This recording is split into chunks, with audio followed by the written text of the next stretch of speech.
mutee keessaa hin baane tagartee haga arraan tanaa akka guyyaa saniitti beeytu maaltu jira takka irraa nu yaadadhu.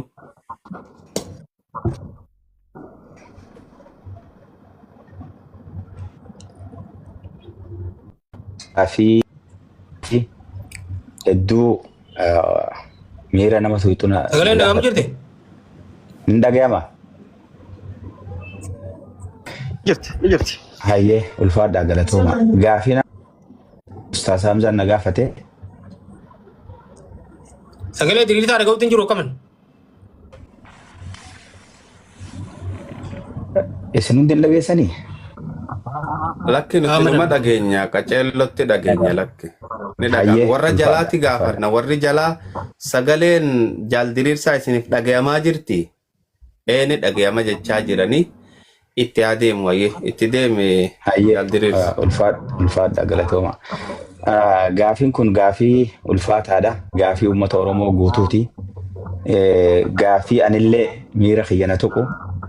Gaafii namnillee baruu qabu, beekullee qabu, gaafii jabduu na gaafatte. Gaafii tana kan gaafatteef fi kee qofaaf osoo hin taane uummanni Oromoo kun guutuun akka dhaga'uuf, akka waan kanarraa waa baratuuf, akka ati gaafatte illee naaf gala. Ulfaadhu gaafii akkasii na gaafachuu keetiif gara gaafii yoon deebi'ee wanni ati umrii ta'e keessatti hangan qabsaa'e keessatti hangan dirree qabsoo ture keessatti wanni ati hin daganne akka aduu guyyaa irraan tanatti viidiyoodhaan gartu yaadachuu qofa osoo hin taane viidiyoodhaan jechuu akkanatti laalee aan argu jechuu na duraa mul'attu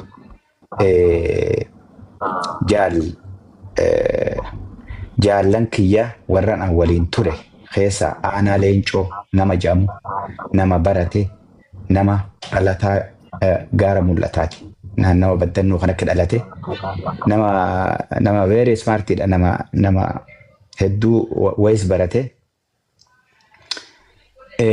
Gaafa 1997 Baalirraa kaanee karaa Ginniir kanarraa kaanee guyyaa 27 halkanii guyyaa miilaan deemne hanga Somaaliyaa magaalaa Huddur yookaan Bokkol kutaa jedhamtu magaalaa isii bakka Huddur jedhamtu daangaa Itoophiyaa fi Somaaliyaa gubbaa dhaquudhaaf guyyaa 27 deemne miilaan halkanii fi guyyaa. Amna kana keessatti osoo nyaatan arganne deemne bishaan qofa arganna turre. Bishaan dhugnaa nyaanni hin jiru.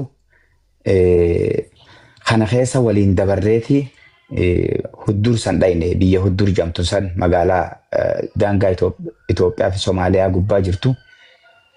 Duuba seenaan isii guddaadha. Kitaaba kanarraa dubbistanii waan kana ammatti isin himuu hin danda'u. Akka isin kitaaba kana wanni kitaaba kana akka nan barreessu na godhee tokko kana duuba waan waliin jenne naaf inni kuni saahiba kiyya hedduun jaalataa hedduun isa jaaladha.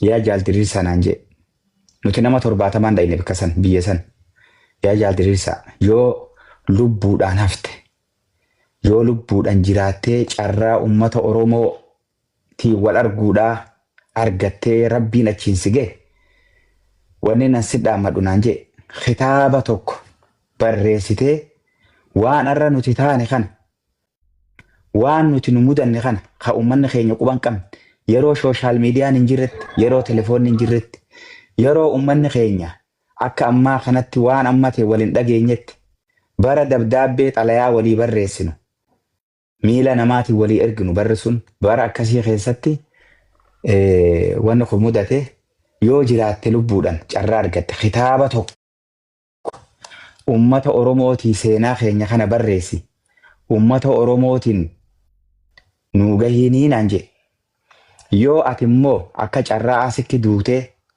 sii galee ati asikki lubbuudhaan badde yooni nan carraa argadhe anaatu kitaaba kana barreessee uummata Oromootiin gahaa jee duuba akka carraa ta'ee inni achitti du'ee arrabbiin na baasee umrii tiyya guutuu hangam biyya Keeniyaa turee fi hangam biyya Ameerikaa dhufullee halkanii guyyaa gaafii tanaan na keessa deddeema. Guyyaan kitaaba kana baasen hafuura baafadhe. Guyyaan kitaaba kana barreessen alhamdulillah je'ee shukrii rabbitti galfadhe. Silaan an guyyaa sana achitti wareegame arra kitaaba diriirsaa illee moo hin eebbiftan. Silaa guyyaa san inni carraa argatee an achitti du'ee inni bahee biyya kana dhufee bakka nan jiru kana yookaan carraa kana argate kitaaba aanaa leencoo eebbisuudhaaf bakka kana jirtanii jechuudha isin hundinuu. Har'a immoo inni bakka dhugaa jira. Rabbiin ramataa godhuu fi seenaalleen isaa yaadattu. Rabbiin akka gartee qawwisa shuumoo keessaa Rabbiin baase jansanitti na baasetin jiruu tirfii jiraachuu jiran. Nama jiruu mitian. Hiriyaan tiyya takkalleen bakka kana nama gabaabaan jira lubbuudhaan. Hiriyaan tiyya sin geenye. Jiruun inni jiraadhu tun dhugaa natti hin fakkaattu. Jiruu tirfii waan hin jiraachuu jiru na fakkaata. Yeroo takka ifin amanu. Anuma afaan ifin ja'a. Yeroo takkasii namni biyya kana jiru kun ana afaan ifin ja'a. Rabbiin na jiraachisee asiin nagee ilmaan naaf kennee ilmaan illee argadhee waa'ee duraan hambisee ilkee naachaa meeqa keessaa na baasee asiin nagee shukurii galchaa. Ammoo yeroo takka ilmaanuma kiyyallee kana ilaaleetiin si anumaa namni ilmoo dhale kun fa'aa ifin ja'a mallee. Garuu carraa obboleeyya kiyachinna jala hafan hatakkaan fuudhin amata meeqa qabsoonsa waliin ture. Bultiin jaarratiin ilmoon takka irraa nafin uummatuma Oromoo kanaaf jecha isin kanaaf jecha warras gubbaa tattaa'u kanaaf jecha. Hiree arra isin argattan tun taphatti hin dhufne dhiigaa fi lafeedhaan boolla keessaa qotanii baasanii asiin nuugaan waan laaftutti ilaala namni waan kana. Isaan san yaadachuun anaaf seenaa guddaadha. Isiniifillee waan guddaadha. Takka san Dr. Hamza silaarra kitaaba jaal'aanaa leencota eebbifna turre jechuudha. Tokko kana inni lammada baale keessa bakka beeltoo fi qorqorruu jedhamtutti nama keenya tokko hammaan tana maqaa isaa hin beeku eenyummaa isaallee hin beeku amsoolaa gosa tokko qabna amsoolaa burree tokko guyyaarraa lolee nuti ta'a guyyaarraa namni du'a guyyaarraa namni wareegama duuba lolarratti namoota hedduun gargar baane inni kun ni qabamee fi ni du'ee fi bakka kana jiraa hin beenu lafti daggala telefoonni hin jiru wanni waliin qunnaman hin jirtu namni lafa hin beenu takkaallee lafa hin beenu namni akkuma hogguu addaan baatee torbaan tokkoffaa gaara keessa teessee oduma deemtu oduma firii mukaa nyaattu oduma waan argatte bineensa du'ee faa nyaattu oduma deemtuu faa walitti yoo dhufte malee bakka itti walitti dhuftu hin jiru. Kana obboleessa keenya tokko kan du'ee muka keessa ciisu. Ammoo amsoolaan kun akkanatti morma kanarra ra'ee jiru boqqoolloon asiin itti hidhaa jirtu. Hani rirmi nyaatee foon isaa kan rirmi nyaatee fixee rifeensi isaa kun akkanatti dachitti maxxanee luuca'ee dachirra ciisu. Ammoo foon irraa dhumatee gara dhumaa kanaan akkanatti biyyeedhaan walitti rirmaa wajjin jiru. Kanattiin dhufe odumaan akka deemu dhaabbadhee isaan kan awwaaluuf carraan qabnu. Nu duuba ibiddaan nu deemu jira. Nama kan awwaaluuf yeroo hun argattu. Eenyummaan isaa akkasii beekamu. Oguu takka dhiifama Arif injinar Arif mee oguu takka wajji jirtanii mitira si gabbuusee nama wayii tokko lugalcha dhiifama. Biralleen jiru mara kon qabu jala taa'een dhageeffadhaanii. Aya. Oleh Ganabus, rakkoon qabu. Itu pun dia jalan cerita. Dua kasakin itti dhufe gurbaa kana dhufe nama kana dhufe namuma keenya hiruma kiyya ta'uu nin beekaa garuu eenyu kate hin beeku warra nu adda baaneen sanis nin beekaa eenyu kate hin beeku fuulli isaa hundi lafee adii dhaabbata amsoolaa qofaatu itti rarra'ee jira amsoolaan kun midhaantu itti guduunfaa jira akkanattiin argee lafatti argee gubbaa dhaabbadhee akkanatti waa'ee gaafadhe atiin kun hin jee duuba atiin amma bakka kana ciisu jirtu kun akkuma kiyyatti ji'a 9 haati tantee si dhaltee abbaan kan keetirraa dhalattee duuba haati tantee si dhalte sun guyyaa tokko ilmi kiyya kun naaf gala jettee imimmaan booyaa jirtii miti hin jee waan hin godhuun qabu ka'eetiin gubbaan tarkaanfadhee rabbi raamata siyaa godhu jee ka'ee biraa deeme takka qofan akkisinii dabala.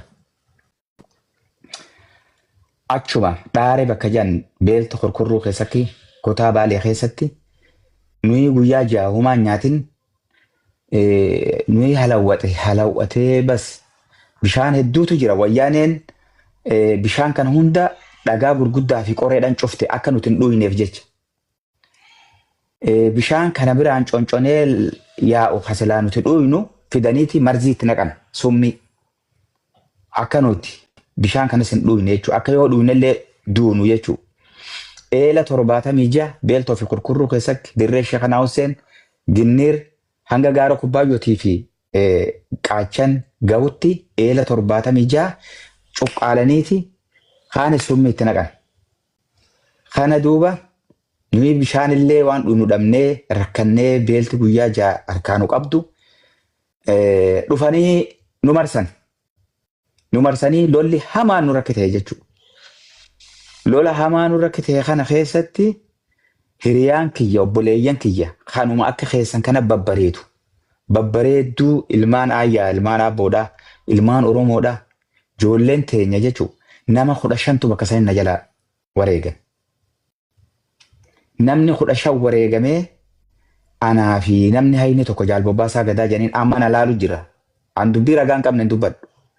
Dubbiin tiyya evidensiin isii asuma jala jiran nama warri waliin lubbuun baane as jala tatta'an. Garii isaanii booda as gubbatti ol affeerra. Kitaabni kun baay'ee wanni isin beekuu qabdan.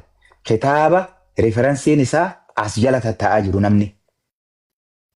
Warra kana waliin taane kun lubbuun warra wajjin baanetu as gubbaa jira. Isaanillee carraa kennitanii fi ol baaftanii daqiiqaa 2-3 illee taatu akka dubbatu gootan. Waan nama irraa haasa'u kana warra waliin keessa jirru jechuudha. Duuba obboleeyyan kiyya kana jaalbobbaasaan kun amma Siwiidiin jira. Na arguu jira jaalbobbaasaa gadaa jala jira ammaan tana. Deemi naan jee dirqama na kennee mucaa tokko na bira dabalee warra ijoollee nu jalaa dhumte tana deemi ilaali naan jee. Duukus du'i achitti deemii waan isaan ta'an ni du'anii fi ni qabamanii isaanii yookaan carraa isaan mudate ilaali naan jee. Lafti asrii galgalaati. Kayeeti murataa kana fudhadhee qaceelee jechuudha. Hogguun an dhaqu lafti daggala hamtuudha. Hogguun an dhaqu warri irraa maayyiidhaa. Waraanni kun jechuun waraanni wayyaanee kuni karraa maayyii amma kunoo miilaan bakka sanii achi deemaa jiraniin arga. Hogguu isaan ka'anii deeman lafti golgolaa ka'eetiin dhaqe. Hogguun an dhaqu hundi isaanii bakka adda addatti wareegamanii jiran bakkuma takka ta'ee jechuudha. Amma irra deeme hunda ni ilaale. Warra sa'a akkanaa qabu sa'a diimtuu tana qaban irraa yaafatanii warra kophee babbareedduu qaban irraa baafatanii hundi ni ciisan. Warra akka Abdiisaa Murataa, warra akka Dhaddachoo, warra akka eenyu si maqaan isaanii hedduudha. Amma mataan kun gara nagaleetiin waan hin ta'u wallaalee hiriyoottan kiyya warra uffata tokko wajjin uffannee amata dheeraa waliin turre jirra kuni. Waan hin godhu wallaaleetiin dirree adii takkaa jira dirree bal'oo takka. Naafi mucaan kun qabi jeeni kaan harka qabee kaan miila qabee fuunee dirree tanarratti as baafna jechuudha. Ammas deemnee kabiraa barbaannee dirree tanarratti harkaa fi miila qabnee as baafna. Ammas achi deemna kabiraa finna. Nama 15 akka uuda bishingaatti.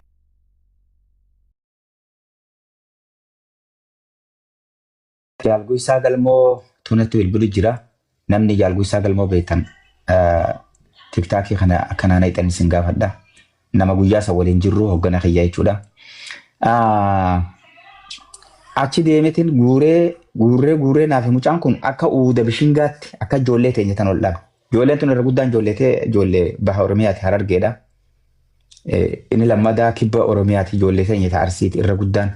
Ijoolleen tuulamaa namni 2-3 keessa jira jechuudha. Maayii irratti waan godhuu wallaalee lafti ganna mukni mayree akkanatti jira. Amma kootuun jeen gurbaa kanaan muka kana cabsi baala mukaa. Baala mukaa kana cabsineeti akka uuda bishingatti irratti uwwisna jechuudha. Irratti uwwisnee ukkaamsine baala mukaatiin. Ukkaamsinee akkanatti ol tuullee nama 15 jechuudha. Ukkaamsinee galgalli makreemni ishaa'inni tugguu dhiyaattu kaanee deemne waan goonu wallaallee. So wanni kanaa 150 Hamzaa kiyya tameen himee tam dhiisa hin beeku garuu mee sadeenuma tanatti isinirraa dhaabbadhu yeroo nurraa gubata. Galatooma.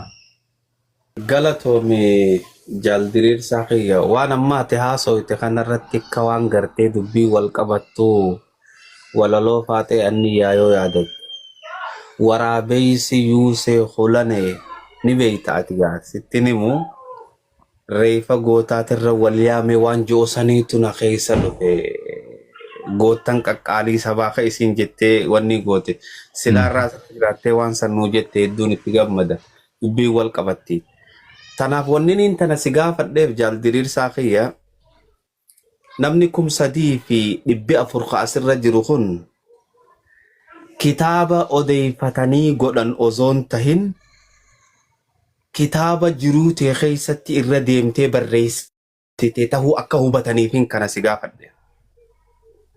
Kitaaba jireenyaati abshir jaldirir saqiya kitaaba jiruu tee keessatti waan sirra gahee ummata kanaaf kennaa jirta rabbiin umrii sii kannee arra gartee sagalee ummata dabree san si taasise ammallee umriitti si haa dabaluun ja'a.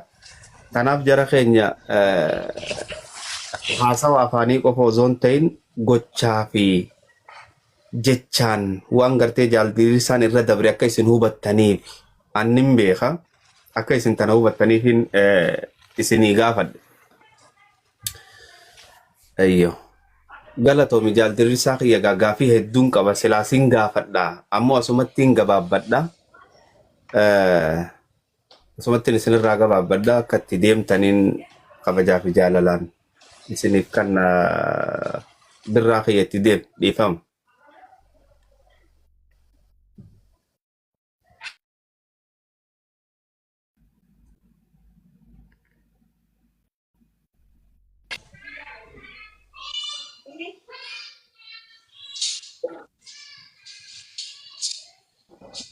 Birra. Youth drive cars. I'm sorry. Sorry. Wani TikTok aku nggak nuara lalina. So, itu tak galatoma atilen itu galatomi hamda gafi kana kan muka tu itu fusatan itu tak galatomi fadu jaldiri tadi dia bisa berita ala kana wan gerte kheta dabre fi itu tak gerte nanti beku kabnu fikiran menyatukan dia sudah fit tak galatoma fada gafu makana tu bakan muka fete fusatan dah gara beratin Dr. Asli fi artis tisak denu bakan gan duftani be akka ga waldro duftanin Dr. Asli bagan gan dufte me bidu ra kapado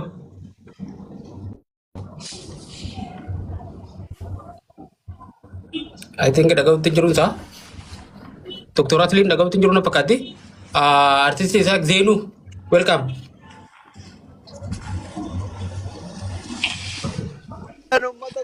Alif gari akam nagaa jirtu sagaleen kiyya ikasho silkiin kiyya tokkollee tabalaashaadha sagaleen kiyyallee asmana caaltuu faajala jirra bakka ganna nu jirru birraan faallee asuma salaama nu gaafatu hidhanii nu bira taranii as bakka malee jira jedha isin dhageeffadha haasayaa jechumaa fi hundaafuu namoonni as dhuftan namni 3,700 as dhuftan seenaa abboota kennaa gootota kaleessa dhageeffatuuf waa irraa baratuuf warri dhuftan hundi keessanuu galatooma ulfaadhaa isiniin jedha sanirraan katare booda itti deemina gisee mana gale daqiiqaa 10-15 booda mana hin gala isin dhageeffadha carraa kiyya nama biraatii dabarse ijoolleen asumaan kun osoo salaama nan gaafatin caalaan faantillee birraan faantillee na bira taranii asuma 40 jennaan jira manuma caaltuu faa jala jira qaamaleen yoo natti tole yoo seena inshaallah galatooma doktora Fikri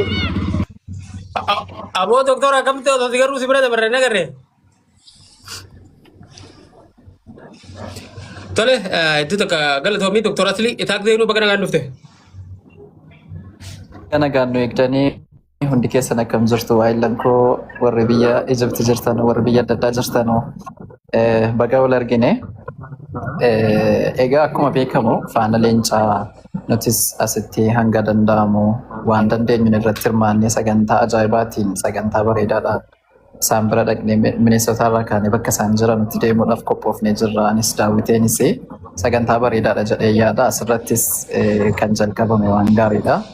Sakaan immoo waan lafatti jiru immoo waa hillan keenya namoota hedduu fudhannee achi deemuudhaaf qophoofnee jirra waan ta'eef waan dandeenyuun bira jirra.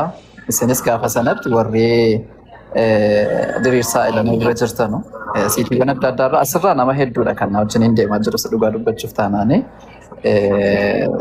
Kitaabni kun immoo kitaaba seenaa qabsoo uummata Oromooti. Akka irraa dubbataa turtanitti isaanis deebii tokko tokko deddeebisaa jiru. Keessatti kitaaba gaafa jennu kitaaba namni bakka sana dhaabbatee barreessuu fi odeeffannoodhaan barraa'u